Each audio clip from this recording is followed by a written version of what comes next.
सुनवाएंगे। फिलहाल तस्वीरें हम आपको दिखा रहे हैं जहां इको टूरिज्म पर आयोजित यहां पर कार्यक्रम किया गया है। लखनऊ से लाइव तस्वीरें जहां पर सीएम योगी आदित्यनाथ आपको नजर आ रहे हैं। यूपी में इको टूरिज्म का आयोजन किया गया है जहां पर कुछ ही देर में सीएम योगी आदित्यनाथ आपको संबोधन करते हुए भी नजर आएंगे। फिलहाल ये तस्वीरें लखनऊ से हम आपको लाइव दिखा रहे हैं जहां पर यूपी में इको टूरिज्म पर आयोजित संवाद कार्यक्रम में शिरकत करने के लिए सीएम योगी आदित्यनाथ पहुंचे हैं। और आप देखिए लगातार तमाम व्यवस्थाओं को पुख्ता करने के लिए सीएम योगी आदित्यनाथ लगातार प्रयासरत नजर आ रहे हैं, चाहे वो टूरिज्म सेक्टर हो, सलखन जीवाश्म पार्क, जहां एग्रीकल्चर सेक्टर हो या कोई भी सेक्टर हो। सीएम योगी आदित्यनाथ लगातार प्रयासरत है कि ज्यादा से ज्यादा इसमें विकास हो। और स्टेज पर सभी को सम्मानित करते हुए नजर आ रहे हैं सीएम योगी आदित्यनाथ। ये कार्य संपन्न हो रहा है। मित्रों, हम सब सौभाग्यशाली हैं। ये ऐसे दूरदृष्टा माननीय मुख्यमंत्री महोदय हम सब के अभिभावक और मार्गदर्शक हैं।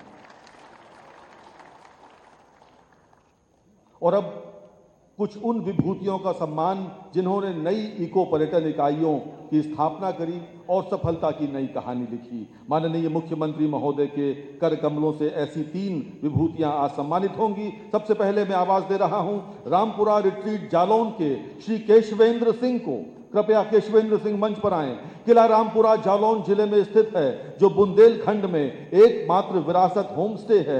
अविश्वसनीय अनुभव प्रदान करने वाले होमस्टे क्षेत्र की सुंदरता और इतिहास को प्रदर्शित करता है। ये बुंदेलखंड का एक प्रमुख पर्यटक आकर्षण है।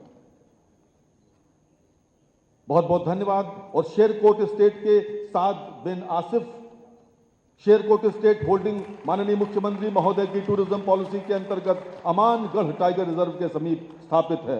बहुत बहुत धन्यवाद। और नंबर 3 प्रॉपर्टी है साल कॉटेज। इसके मालिक श्री मनीष मल्होत्रा मंच पर आ रहे हैं।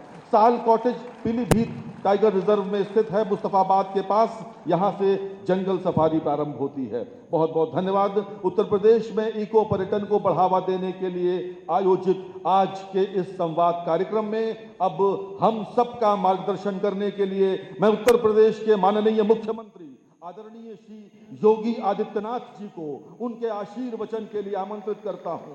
करतल ध्वनि के साथ स्वागत करें माननीय मुख्यमंत्री महोदय का।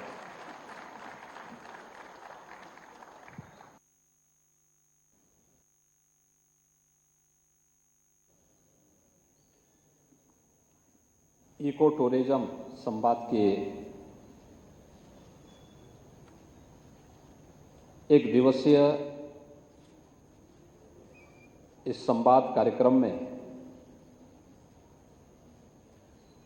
समापन कार्यक्रम में उपस्थित प्रदेश सरकार में मेरे मंत्रिमंडल के सहयोगी,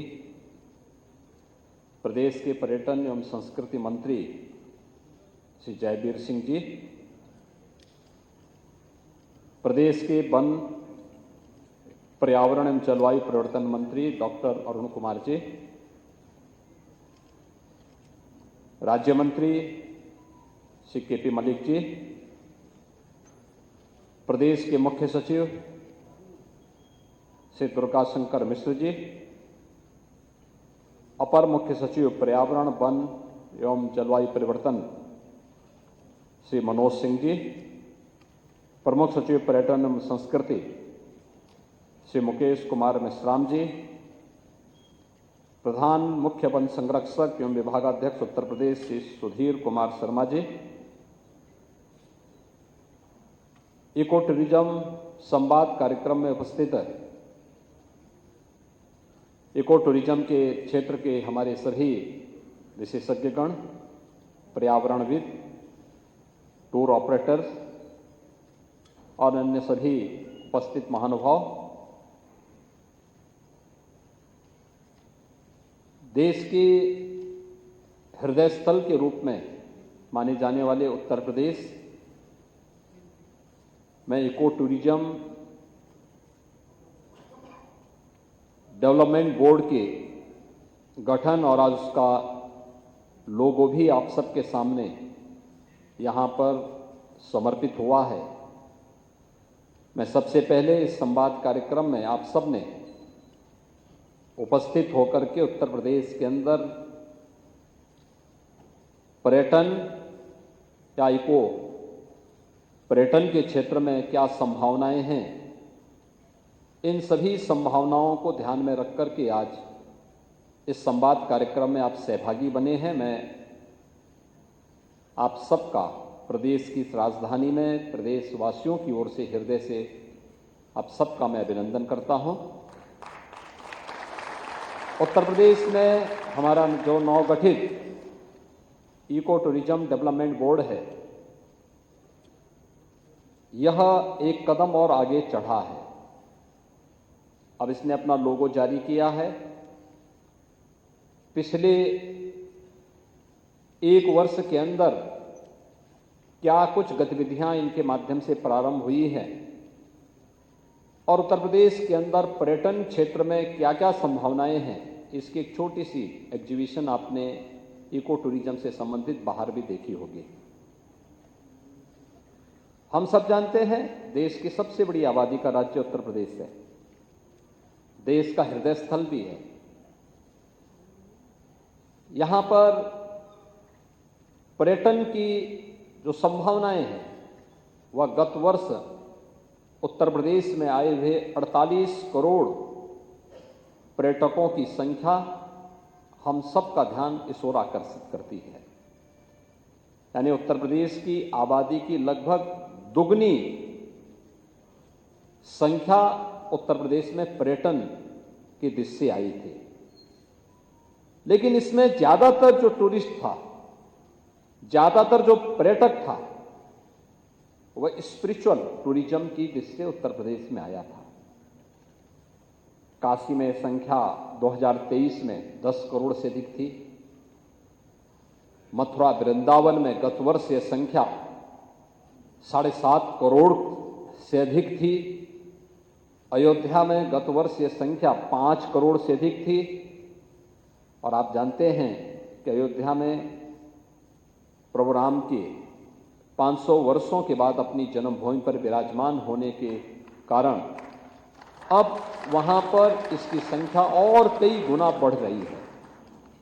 यानी एवरेज 1.5 से 2 लाख पर्यटक प्रतिदिन अयोध्या आ रहे हैं, अयोध्या धाम में आ रहे हैं। अगर आप देखेंगे संख्या काफी इसमें बढ़ोतरी होनी है। ऐसे ही प्रदेश के अंदर अलग अलग ऐसे बहुत सारे साइट हैं जहां पर लोग जाते हैं। लखनऊ के बगल में नैमिषारण्य है, चित्रकूट है, सुखतीर्थ है, विंध्यवासिनी धाम है, मां पाटेश्वरी धाम है, मां शाकंभरी धाम सहारनपुर है, या बौद्ध तीर्थ स्थल चाहे वह कपिलवस्तु हो, चाहे वह सारनाथ हो, कुशीनगर हो, श्रावस्ती हो, संकिसा हो, या जैन तीर्थ स्थलों के लिए या सूफी परंपरा से जुड़े हुए स्थलों के लिए, यानी अनेक संभावनाएं स्पिरिचुअल टूरिज्म की पहले से यहां मौजूद है। और ये संभावना बताती है कि अगर स्पिरिचुअल टूरिज्म के लिए यहां पर स्पेस है, इसका मतलब मानव सृष्टि और जीव सृष्टि का एक उद्गम स्थल है। और उसका सबसे बड़ा प्रमाण अगर देखना है तो सोनभद्र में फासिल पार्क को एक बार आप जाकर के देखिए। यानी उसकी जो उम्र है उतनी ही है जितनी जीव सृष्टि की है। लगभग 150 करोड़ वर्ष पूर्व के वे सब फासिल वहां पाए जाते हैं। ऐसे अनेक स्थल आपको मिलेंगे, अनेक प्राकृतिक सरोवर मिलेंगे, ताल मिलेंगे। 15,000 वर्ग किलोमीटर का क्षेत्रफल तो हमारे पास केवल वन संपदा है। अच्छे पौराणिक काल के, ऐतिहासिक काल के वन उत्तर प्रदेश में मौजूद हैं। और मैं जब देखता हूं मुझे उत्तर प्रदेश की तराई क्षेत्र में जब जाने का अवसर प्राप्त होता है, एक बात मन में जरूर आती है कि उत्तर प्रदेश के अंदर वन भारत और नेपाल सीमा में सुरक्षित हैं। बहराइच, श्रावस्ती में, बहराइच में, बलरामपुर में, लखीमपुर खीरी में, पीलीभीत में, लेकिन जब उस पार हम जाते हैं नेपाल की तरफ तो वहां एकदम वन पूरी तरह समाप्त हो चुके हैं। और इसीलिए चाहे वह चूका हो, चाहे वह दुधवा हो, चाहे वह पीलीभीत टाइगर रिजर्व हो, और अब तो हम लोग चित्रकूट में भी और बिजनौर के अमानगढ़ में भी टाइगर रिजर्व के कार्यक्रम को आगे बढ़ाने का कार्य कर रहे हैं। तेजी के साथ इसको भी आगे बढ़ा रहे हैं। अनेक संभावनाएं इस क्षेत्र में उत्तर प्रदेश के अंदर पहले से मौजूद है, हम सब जानते हैं। यानी अगर स्पिरिचुअल टूरिज्म का स्थान है तो अवश्य ही हेरिटेज टूरिज्म का भी और इको टूरिज्म का भी स्पेस वहां उतनी ही संभावनाएं उसके पास मौजूद हैं। और उन्हीं संभावनाओं को देश और दुनिया के सामने लाने के लिए लोगों का इसके प्रति आकर्षण बढ़े, मनोरंजन भी हो, ज्ञानवर्धन भी हो, अतीत और इतिहास के साथ जुड़ने का अवसर भी प्राप्त हो, और भावी चेतावनी के प्रति हम सब जागरूक भी हो सकें। इस दिशा से उत्तर प्रदेश ने अपना eco tourism board, development board का गठन किया है। इको टूरिज्म डेवलपमेंट बोर्ड के पीछे का उद्देश्य ही यही है। अभी हमारे पर्यटन और संस्कृति मंत्री जैसा कह रहे थे, इस बार जून की गर्मी मुझे लगता है लंबे समय तक उत्तर प्रदेश वासियों को और देशवासियों को याद आएगी। टेम्परेचर कितना ऐसे बढ़ रहा था जैसे किसी साइकिल का चक्का घूम रहा हो, तेजी के साथ आगे बढ़ रहा था। लोग असहाय थे, असमंजस की स्थिति में थे, लेकिन इसके लिए कोई उत्तरदायी कोई दूसरा नहीं है। हम सबकी स्वार्थी गतिविधियां ही इसके लिए जिम्मेदार भी हैं। अपने स्वयं के स्वार्थ के लिए प्रकृति का दोहन करने की हमारी जो प्रवृत्ति है, इसने इस प्रकार की स्थिति हम सबके सामने पैदा की। अनेक नदियों के जल सूख गए, स्रोत सूख गए, सूखी पड़ी हुई थी। आप लखनऊ में हैं, लखनऊ में हम लोग एक नाइट सफारी बना रहे हैं कुकरेल के पास, और कुकरेल के नाइट सफारी के पहले हम एक नदी को जीवित करने वाले हैं लखनऊ में, उसका नाम है कुकरेल नदी।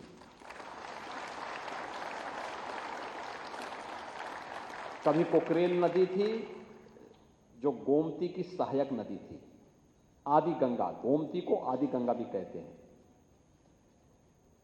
पीलीभीत से निकल करके और वाराणसी में ये मां गंगा के साथ इसका मिलन होता है।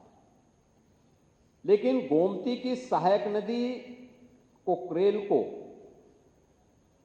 नदी को लोगों ने नाला बना दिया।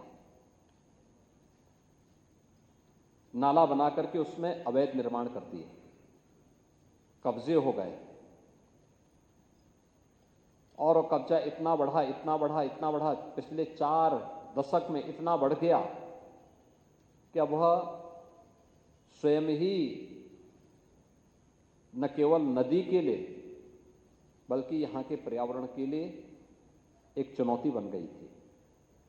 और फिर 1 वर्ष पहले हम लोगों ने इस लड़ाई को प्रारंभ किया, नहीं, कुकरेल को नाला नहीं, इसको फिर से नदी बनाना है।